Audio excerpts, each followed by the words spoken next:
sababuya ine sanna suefa ine sanna sueo esa casa ko pisuneleni sesi bamburai amko se arwasi beso ude bana suwe mesa kama ko pibunelefa ya susi dimbibu ine sanna suwe mesa casa ko pia nikibura kumbibu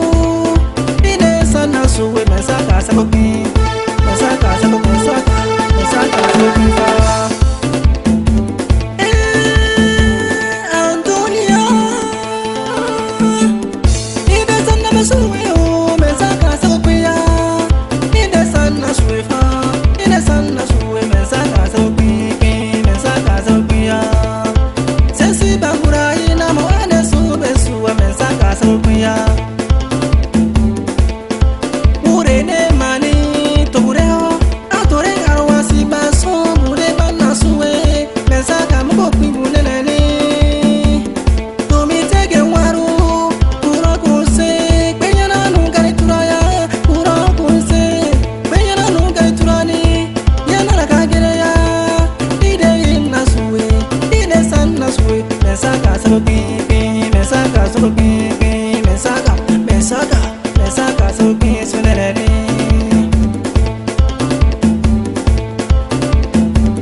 Masuk pukul ame suara kata iwa pasang kuyo garau,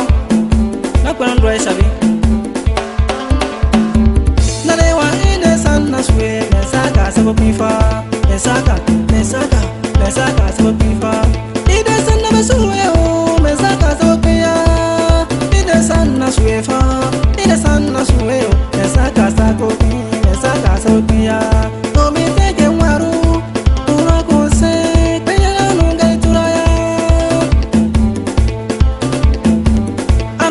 Sabunu wiru kera akura kataru sana sabunu wiru kera ya akura kataru sana fa yasuna na kagere ya ide sana suwe mesaka sababu fa mamudu osoge kawi mbadi dogo gobintro mani sina dembu kuro na kwembe tuwali kiseba ndo haya wano suda wollo bra tum pam pam pam tum pam pam pam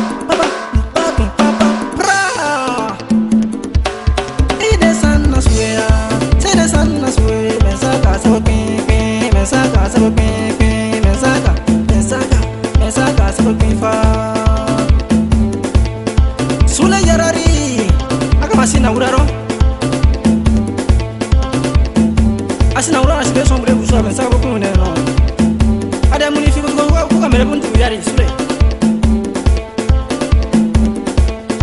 Jirom taso suno wasanta sioya Didier le grand chauffeur attention ide sanna suye mesaka sababu fa Monsieur Sembako akima tunuka garage me Sembak ide sanna suya Burai bata waga suicidio dit l'homme doit manger Uru bodejo kita lis bangwari pokosio bila kadonu kita so